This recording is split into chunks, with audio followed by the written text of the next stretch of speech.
All right, for this tutorial, I'm going to be using a worsted weight cotton and a G hook. You're going to start by making your slip knot and making a chain, and I'll be working with 22 chain stitches. What you're going to see here is me using the Waffle Stitch to create a washcloth. So after we have our chain done, you'll see me skip one chain. Then after skipping one chain, I'm going to start by putting a whole row of double crochet stitches in.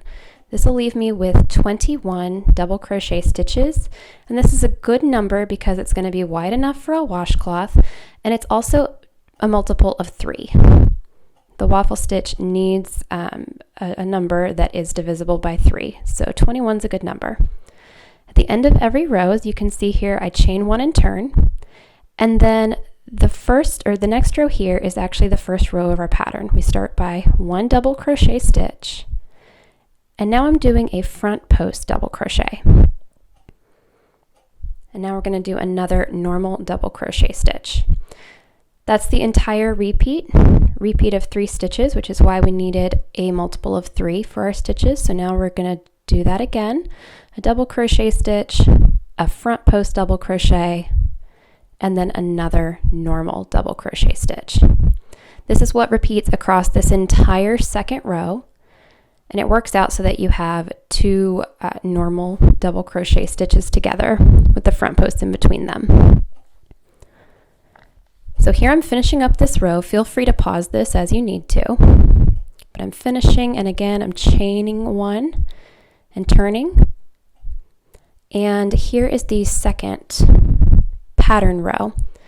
And in this, I actually start by doing a front post double crochet. Not everyone does that, but I do that to make it a really simple repeat. So I do a front post double crochet in this, and then a normal double crochet stitch, and then another front post double crochet. So in this row, it works out that you have 2 front post stitches together throughout most of the row, separated by 1 normal double crochet. So it's basically the opposite of row 2. So I'm going to continue this all the way through row 3, and rows 2 and 3 make up the entire pattern.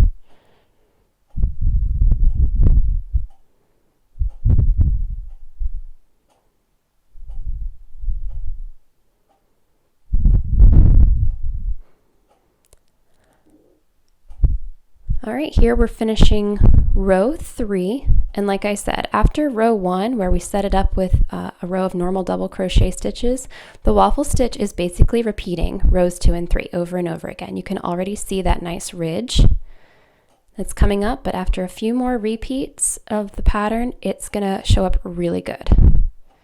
There you go. So that's 7 rows completed, if I'm not mistaken, and you can see the whole thing. Looks very nice. They're all completed. So now to finish my washcloth pattern that you can find on my website, I'm gonna do a row of single crochet all around the washcloth. So I'm gonna do it in a border. And I start by doing single crochet along the top. And then you'll see in just a second, when I get to the corners, all I'm doing is adding a couple of extra stitches there. So you're basically single crocheting around the whole side. But in the corner right here, I just add a few extra. And to be specific, I put in 3. You can certainly do a different number if that works out better for you. All right, going all the way around.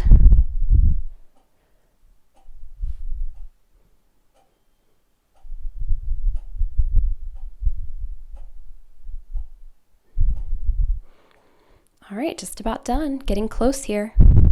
Here's my last corner. I'm just gonna add a couple more extra stitches here to make it around the corner, laying nice and flat, and then I'm gonna finish with a slip stitch. Cut off my yarn, and then all you have left to do is weave in the ends.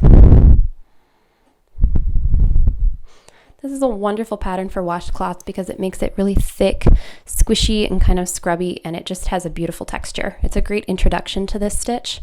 So if you want to grab that pattern and do it for yourself, feel free to.